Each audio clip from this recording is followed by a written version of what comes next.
डॉलरबाई बोक्याला घाबरून कबडच्या खाली बसलेला आहे. तो तिथून निघत नाही आहे. पूर्ण दिवस तो असाच आहे.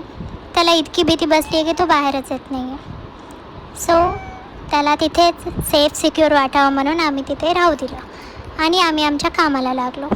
सणसूद म्हणलं की सगळ्यात पहिलं जी सुरुवात होते ती म्हणजे किचनपासून. चला तर मग वांगे बटाट्याची रस्सा भाजी करू. मला लग्नातली वांगे बटाट्याची भाजी खूप आवडते, म्हणजे जवळपास सगळ्यांनाच आवडते. लग्न आणि भाजी वांगे बटाट्याची, वाह, डेडली कॉम्बिनेशन. मी लहानपणी असंच एका लग्नामध्ये गेले होते आणि ती भाजी मला अजून पण आठवते.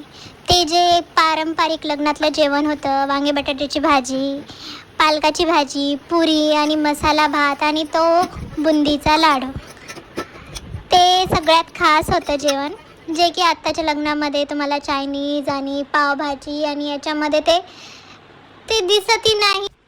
त्या जुन्या जेवणाची, ते मसाले भात, वांगे बटाट्याची भाजी, पालक पुरी, बुंदीचे लाडू याच्यामधला जो आनंद होता तो आत्ताच्या लग्नामध्ये भेटत नाही. आणि माझे ह्या बोलण्याशी खूप लोक सहमत असतील, हो ना? आणि ते लग्न काही 5 स्टारमधलं नव्हतं.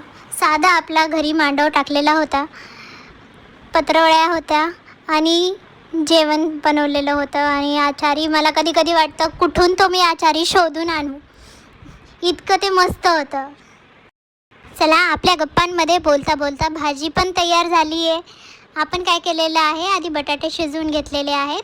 वांगे आपण नंतर टाकतो आहेत, कारण की वांगे एकदम गाळ नको व्हायला आणि बटाटे पण अर्ध्या ह्याच्यापर्यंत शिजून व्यवस्थित होतील. आणि बाकीच्या गोष्टी तर तुम्हाला त्याच्यामध्ये दाखवलेल्याच आहे की काय टाकलं आहे काय नाही. तशी माझी मंडळी खूप स्मार्ट आहे. उकळी, कसा भारी आवाज येतो आहे, ऐकताय ना? तर आता भाजी झालेली आहे. आपण पुऱ्या करायला घेतलेल्या आहेत. मस्तपैकी पुऱ्या फुगलेल्या आहेत. छान असा जेवणाचा बेत. आज तर दिन बन गया. आणि दिन बनता बनता म्हटलं दिल पण झालं आहे माझ्या पुरीचं. कडे पुलाव झालेला होता. फार मसालेदार नको आहे म्हणून हलकासा आपला. ऊन भरपूर असल्यामुळे खूप मसालेदार आणि तेलकट जरी सणसुद्धा असेल तरी नकोसं होऊन जातं. त्याच्यामुळे आम्ही थोडं बॅलन्समध्ये जेवण बनवलं होतं. आणि सगळ्यात महत्त्वाची, मला तुम्हाला माझी रांगोळी दाखवायची होती. मी छोटीशी क्यूटशी काढलेली होती, पण मला ते जेव्हा लक्षात आलं तोपर्यंत ती मोडून गेलेली होती.